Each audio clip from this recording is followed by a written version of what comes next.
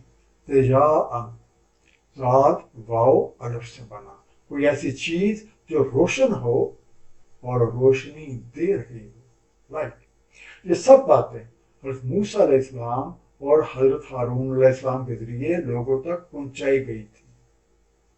انہیں خیر اور شر میں فرق کرنے والی سراپا روشنی اور ہدایت پہ مبنی کتاب عطا کی گئی تھی۔ اور ایسے متعلق سورہ مائدہ آیت نمبر 44 میں ارشاد ہے، بے شک ہم نے نازل فرمائی توریت جس میں ہدایت اور نور ہے۔ اس کتاب اور اس کی تعلیم کا مقصد یہ تھا کہ لوگ ہر طرح کی نافرمانی سے اپنا ہاتھ کھینچ لیں اور اپنی زندگیوں کو احکامات ربی کے مطابق ڈھال کے متقین کی صف میں شامل ہو جائیں۔